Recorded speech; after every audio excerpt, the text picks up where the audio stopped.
아침에 일어나실 때 무릎이 아프신가요? 계단을 오르내리기가 예전 같지 않으신가요? 저도 그랬습니다. 안녕하세요. 91세 현역 의사 박지원입니다.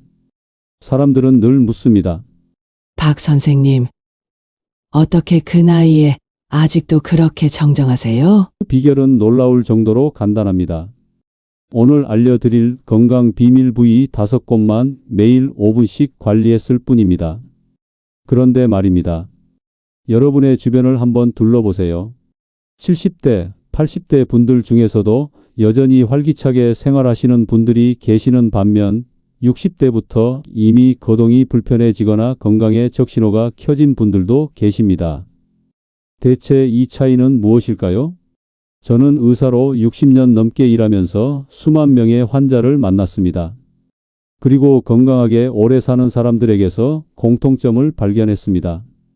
그들은 모두 몸의 특정 부위를 꾸준히 관리했던 것입니다. 이 부위들은 의외로 우리가 평소에 신경 쓰지 않는 곳들이었습니다. 오늘 이 영상을 끝까지 시청하시면 91세 현역 의사인 제가 60년간의 의료 경험을 통해 발견한 건강 비밀 부위 5곳과 그 관리법을 모두 알게 되실 겁니다. 이 방법들은 복잡하지 않고 특별한 도구나 비용이 필요하지 않습니다.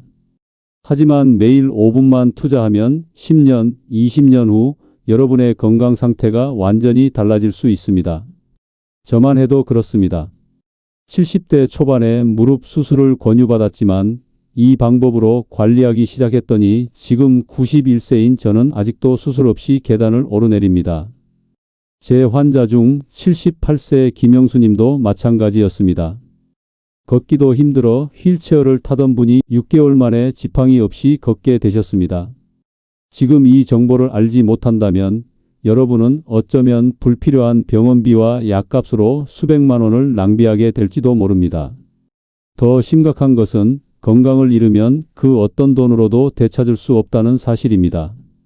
영상이 도움이 되실 것 같다면 지금 구독과 좋아요 버튼 눌러주세요. 그리고 알림 설정도 해두시면 제가 앞으로 알려드릴 더 많은 건강 비결들도 놓치지 않으실 겁니다. 여러분의 작은 응원이 더 많은 건강 정보를 나눌 수 있는 힘이 됩니다. 그럼 이제 제 이야기를 시작하겠습니다. 제가 내과 의사로 일을 시작했을 때 우리나라 의료 환경은 지금과는 비교할 수 없을 만큼 열악했습니다. 저는 작은 동네 의원에서 진료를 시작했고 그 시절부터 지금까지 환자들의 건강을 살피며 많은 것을 배웠습니다. 그 과정에서 저는 놀라운 광경을 목격했습니다. 힘든 환경 속에서도 90세가 넘은 노인들이 여전히 일상생활을 거뜬히 해내고 맑은 정신으로 가족과 이웃을 돌보고 있었던 것입니다. 반면 편안한 환경에서 살아온 50대, 60대 중에는 이미 여러 만성질환으로 고생하는 분들이 많았습니다. 무엇이 이런 차이를 만든 것일까요?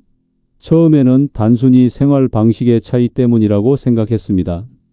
하지만 점차 같은 환경에서도 건강 격차가 벌어지는 것을 보며 저는 더 깊이 연구하기 시작했습니다. 60년이 넘는 시간 동안 저는 건강하게 오래 사는 사람들의 습관과 생활 방식을 면밀히 관찰했습니다. 그리고 마침내 그들의 공통점을 발견했습니다. 건강한 노년을 보내는 사람들은 모두 우리 몸의 특정 부위를 꾸준히 관리했던 것입니다. 놀랍게도 이 부위들은 우리가 흔히 건강검진에서 확인하는 곳들이 아니었습니다.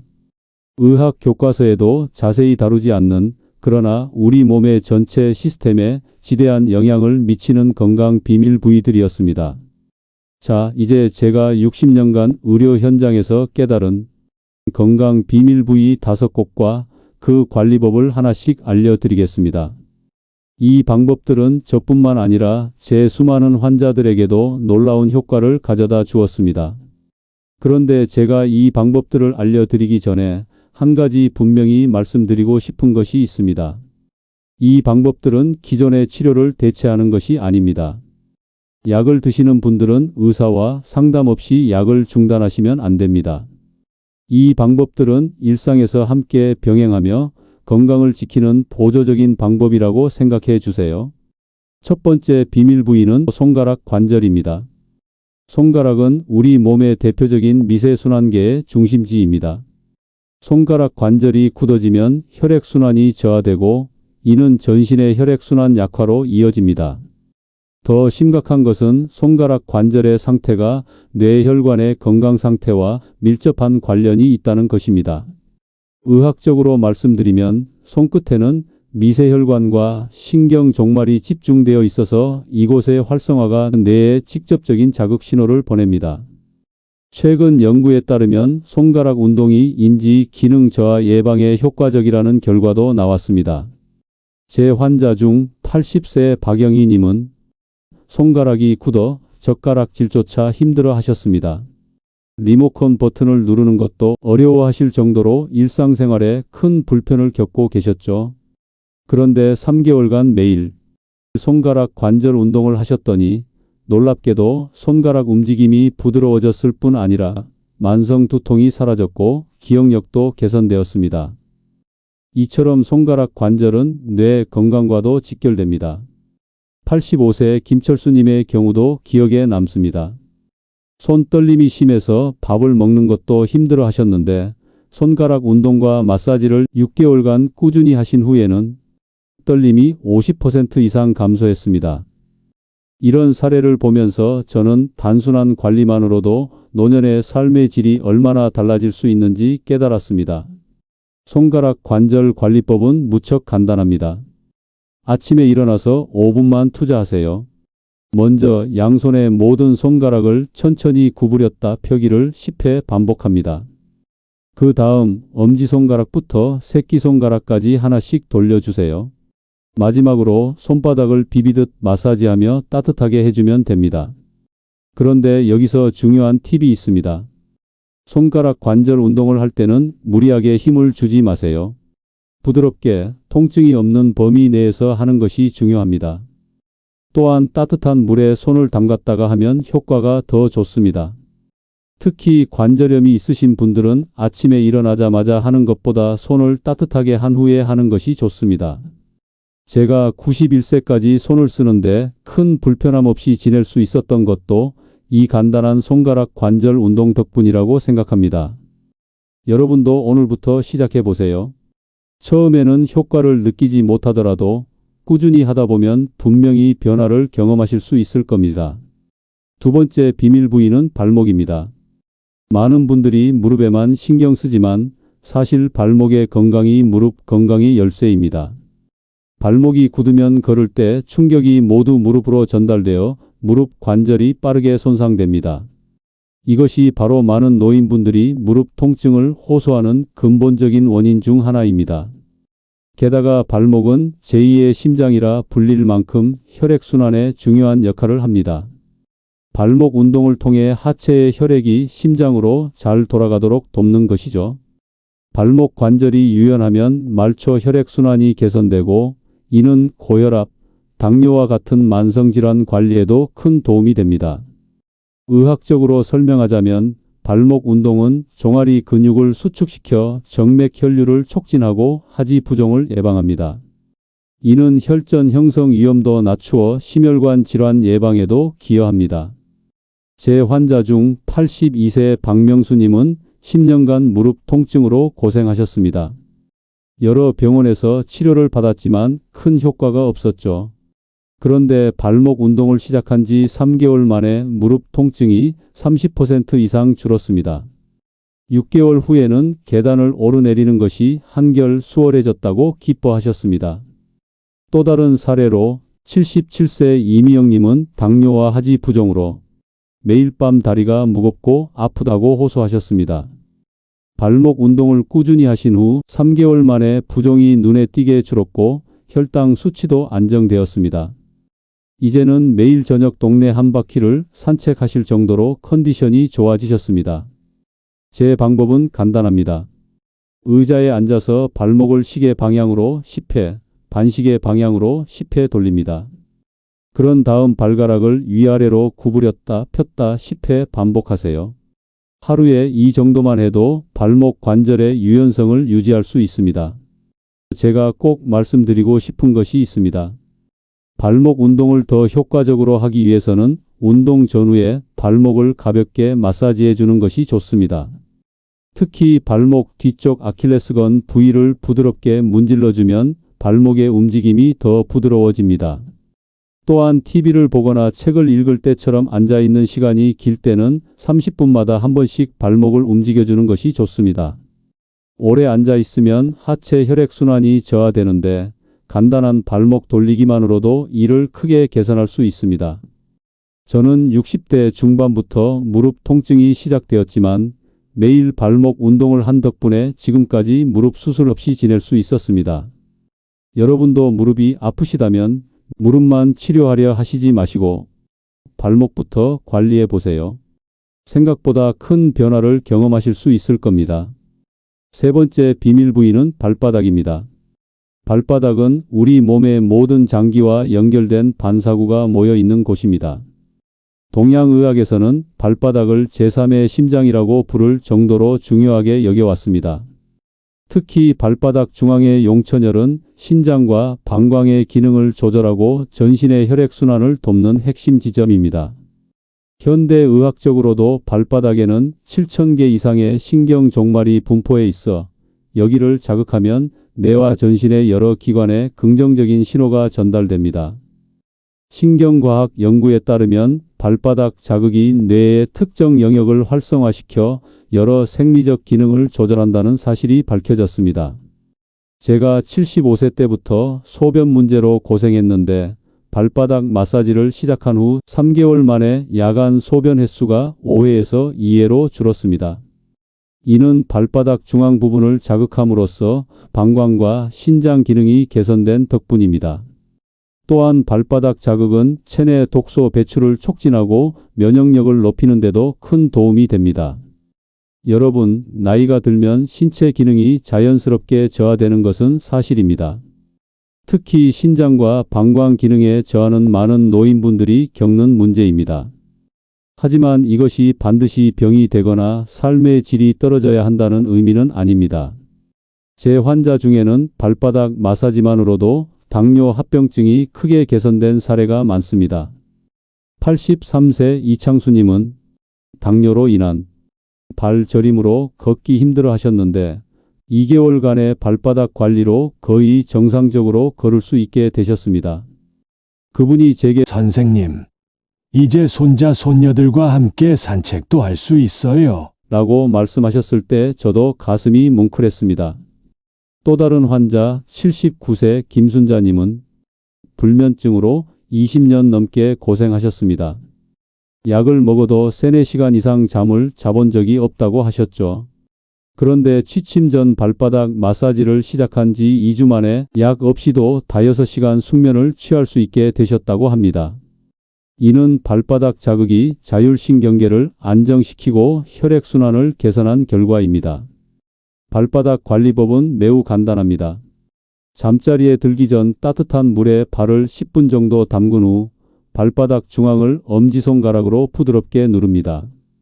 아플 수 있지만 참을 수 있는 정도로 지그시 눌러주세요. 그런 다음 발가락 쪽에서 발뒤꿈치 방향으로 전체 발바닥을 마사지합니다.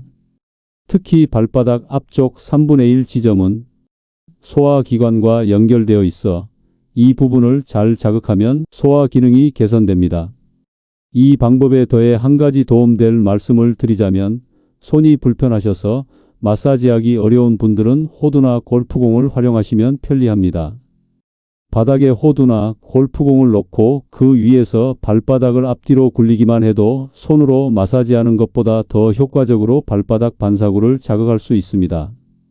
처음에는 통증이 있을 수 있으니 부드러운 양말을 신고 가볍게 시작하세요. 이렇게 하면 손 힘이 약하신 분들도 쉽게 발바닥 마사지를 할 수 있습니다. 또한 건강한 발을 유지하기 위해서는 매일 발을 깨끗이 씻고 잘 말리는 것이 중요합니다. 특히 발가락 사이는 꼼꼼히 말려야 무좀 같은 피부 문제를 예방할 수 있습니다. 그리고 가능하면 하루에 한 번씩은 신발과 양말을 벗고 맨발로 잠시 걷는 것도 도움이 됩니다. 매일 저녁 2분만 투자하세요. 처음에는 조금 아플 수 있지만 꾸준히 하면 통증이 줄어들고 오히려 기분 좋은 자극으로 느껴질 것입니다. 이 간단한 방법으로 수면의 질도 개선되고 다음날 아침 훨씬 더 상쾌하게 일어나실 수 있습니다. 네 번째 비밀 부위는 겨드랑이입니다. 겨드랑이는 우리 몸의 중요한 림프절이 밀집된 곳입니다. 림프절은 면역 체계의 핵심 요소로 몸의 독소를 제거하고 면역 세포를 생성하는 역할을 합니다. 그런데 나이가 들수록 림프액의 흐름이 둔화되어 독소가 체내에 쌓이기 쉽습니다. 이는 전신 염증 증가와 면역력 저하로 이어집니다. 의학적으로 설명하자면 겨드랑이 부위에는 2에서 30개의 림프절이 집중되어 있으며 이 림프절들은 상체 전체의 림프액을 필터링하는 역할을 합니다. 최근 연구에 따르면 림프 순환이 원활하지 않으면 만성 염증, 자가면역 질환, 심지어 암 발생 위험도 높아질 수 있다고 합니다. 제가 60대 초반에 원인 모를 피로와 알레르기로 고생했습니다. 온갖 검사를 해봐도 뚜렷한 원인을 찾지 못했죠. 그러다 우연히 동료 의사로부터 겨드랑이 마사지를 배웠는데 일주일 만에 피로감이 확연히 줄어들었습니다. 3개월 정도 꾸준히 하니 알레르기 증상까지 완화되었습니다. 제 환자 중 79세 김영수님은 만성 피로와 잦은 감기로 고생하셨습니다. 1년에 감기를 5번씩 앓으셨고 한 번 걸리면 2, 3주씩 고생하셨죠. 겨드랑이 마사지를 가르쳐 드렸더니 6개월 만에 감기 걸리는 횟수가 절반으로 줄었고 걸려도 일주일 이내에 회복되셨습니다. 활력도 되찾으셔서 다시 취미 활동인 등산을 시작하셨다고 합니다. 또 다른 사례로 74세 이정숙님은 유방암 수술 후 림프 부종으로 팔이 심하게 부어 일상생활이 어려웠습니다. 의료진과 상담 후 겨드랑이 마사지를 병행했더니 3개월 만에 팔 부종이 눈에 띄게 줄었습니다. 이제는 혼자서 빨래를 널고 머리도 감을 수 있을 정도로 팔 기능이 개선되었다고 기뻐하셨습니다. 다시 제 일을 스스로 할 수 있다는 게 얼마나 행복한지 모릅니다. 라고 말씀하시던 모습이 아직도 생생합니다. 겨드랑이 림프절 관리법은 이렇습니다. 샤워 중이나 로션을 바를 때 겨드랑이 부위를 부드럽게 원을 그리며 마사지합니다. 처음에는 가볍게 시작해서 점점 압력을 높여가며 1분 정도 지속합니다. 이때 아프지 않을 정도로만 누르는 것이 중요합니다. 그런 다음 겨드랑이에서 가슴 중앙으로 쓸어내리듯 마사지하여 림프액의 흐름을 촉진합니다. 여기서 중요한 점이 있습니다.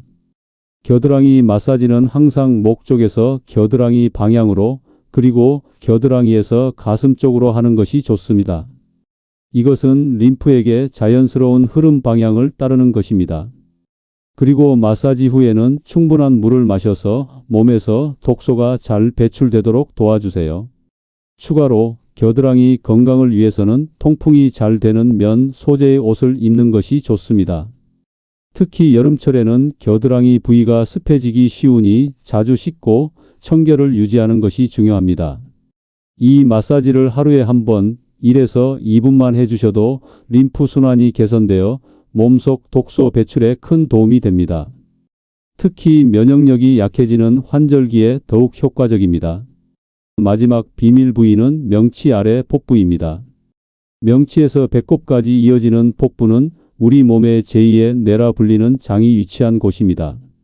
최근 연구에 따르면 장 건강은 면역력, 호르몬 균형, 심지어 뇌 건강과도 직결됩니다. 하지만 많은 분들이 이 부위를 방치하고 있습니다. 현대의학에서는 장내 미생물의 균형이 전신 건강에 미치는 영향에 대해 활발히 연구하고 있습니다. 놀랍게도 우리 몸의 면역 세포 70% 이상이 장에 분포해 있으며 세로토닌이라는 행복 호르몬의 90%가 장에서 생성됩니다. 즉, 장 건강은 신체적 건강뿐 아니라 정신적 건강에도 큰 영향을 미치는 것입니다. 저는 30년 전부터 매일 아침 이 부위를 마사지해 왔습니다. 덕분에 80대가 넘어서도 소화 기능이 젊은 사람 못지않고 변비나 설사 같은 문제도 거의 없습니다. 장이 건강하면 영양소 흡수가 잘 되고 독소 배출도 원활해져 전신 건강이 좋아집니다. 제가 60대 초반까지만 해도 만성 변비로 고생했습니다. 의사로서 부끄러운 일이었지만 바쁜 일상에 쫓겨 식이섬유를 충분히 섭취하지 못했고 규칙적인 배변 습관을 갖지 못했던 것이 원인이었죠. 그러다 한 한의학 서적에서 복부 마사지법을 알게 되었고 그때부터 매일 아침 실천했습니다. 2주 만에 변비가 개선되기 시작했고 3개월 후에는 약 없이도 매일 규칙적인 배변이 가능해졌습니다. 노년기에 가장 흔한 불편함 중 하나가 바로 소화 문제와 변비입니다. 제 진료실을 찾는 70대 이상 환자 중 80%가 이런 문제로 고생하고 계십니다. 그런데 이 단순한 복부 마사지만으로도 많은 분들이 개선 효과를 경험하셨습니다. 제 환자 중 76세 이순자님은 20년 넘게 만성 변비로 고생하셨습니다. 약을 먹지 않으면 일주일 이상 배변을 하지 못할 정도였죠. 그런데 이 복부 마사지를 3개월간 꾸준히 하셨더니 이제는 약 없이도 2에서 3일에 한 번씩 자연스럽게 배변을 하게 되셨습니다. 더 놀라운 것은 위산 역류와 속쓰림 같은 증상도 함께 완화되었다는 점입니다. 또 다른 환자 81세 최영호님은 대장암 수술 후 장 기능이 크게 약화되어 영양 흡수가 잘 되지 않아 체중이 계속 감소했습니다. 복부 마사지와 함께 식이요법을 병행했더니 6개월 만에 체중이 4kg 증가했고 체력도 많이 회복되셨습니다. 이제는 매주 2번씩 동네 경로당에서 바둑을 두실 정도로 건강을 되찾으셨습니다. 복부 마사지 방법은 이렇습니다. 누운 자세에서 배꼽을 중심으로 시계 방향으로 원을 그리며 부드럽게 마사지합니다. 처음에는 작은 원으로 시작해서 점점 큰 원을 그리세요. 이 과정을 2에서 3분간 지속하면 장 운동이 활성화되고 혈액순환이 개선됩니다. 그런데 여기서 중요한 것이 있습니다. 복부 마사지는 반드시 공복 상태에서 해야 합니다. 식사 후 바로 하면 소화 불량을 유발할 수 있어요. 가장 좋은 시간은 아침 기상 직후나 취침 전입니다. 그리고 너무 세게 누르지 마세요. 부드럽게, 그러나 장이 움직이는 것을 느낄 수 있을 정도의 압력으로 마사지하는 것이 좋습니다. 복부 건강을 위한 추가 팁을 드리자면 하루에 1.5에서 2리터의 물을 마시는 것이 좋습니다. 충분한 수분은 장 운동을 원활하게 하고 변비를 예방합니다. 또한 식이섬유가 풍부한 음식을 충분히 섭취하세요. 현미, 잡곡, 채소, 과일 등이 좋습니다. 특히 사과나 배와 같은 과일에는 팩틴이라는 수용성 식이섬유가 풍부해 장 운동을 촉진하고 자연스러운 배변을 돕습니다. 그리고 프로바이오틱스가 풍부한 발효식품도 장 건강에 도움이 됩니다. 요구르트, 김치, 된장 등을 매일 조금씩 섭취하면 장내 유익균 증가에 도움이 됩니다. 더불어 걷기와 같은 가벼운 운동도 장 운동을 촉진하니 식후 10에서 20분 정도 산책하는 습관을 들이세요. 이 5가지 건강 비밀 부위를 매일 10에서 15분씩만 관리해 주신다면 여러분도 저처럼 건강한 노년을 맞이하실 수 있을 것입니다. 제가 91세의 나이에도 여전히 환자를 진료하고 아침마다 40분씩 걷고 신문도 돋보기 없이 읽을 수 있는 것은 바로 이 방법들 덕분입니다. 중요한 것은 꾸준함입니다. 하루아침에 건강이 나빠지지 않듯이 건강을 회복하는 것도 하루아침에 되지 않습니다. 매일 조금씩 꾸준히 관리하는 것이 비결입니다. 제 60년 의료 경험을 통해 확실히 말씀드릴 수 있습니다. 이 간단한 관리법만 실천해도 여러분의 건강은 반드시 달라질 것입니다. 약이나 수술에 의존하기보다 먼저 이 방법들을 시도해 보세요. 우리 몸에는 스스로 치유하는 놀라운 능력이 있습니다. 그저 그 능력을 깨우는 작은 자극이 필요할 뿐입니다. 오늘 소개해 드린 5가지 비밀 부위 중에서 여러분이 가장 먼저 실천하고 싶은 것은 무엇인가요? 어떤 방법을 먼저 실천하실지 댓글로 알려주세요. 그리고 여러분만의 건강 비결이 있다면 함께 나눠주세요. 사람마다 체질이 다르고 효과적인 방법도 다를 수 있습니다. 여러분의 경험이 다른 분들에게도 큰 도움이 될 수 있습니다. 건강은 나이가 들어서야 그 소중함을 깨닫게 됩니다. 하지만 그때는 이미 늦은 경우가 많습니다. 지금 바로 오늘부터 시작하세요. 처음부터 모든 방법을 다 실천하려 하지 마시고 가장 필요하다고 생각되는 한두 가지부터 시작하세요. 하루 10-15분 정도의 투자만으로도 여러분의 앞으로의 10년, 20년이 달라질 수 있습니다. 시간이 지나면서 다른 방법들도 생활에 더해 가시면 됩니다. 박지원 의사가 전해드리는 건강 이야기였습니다. 시청해 주셔서 감사합니다.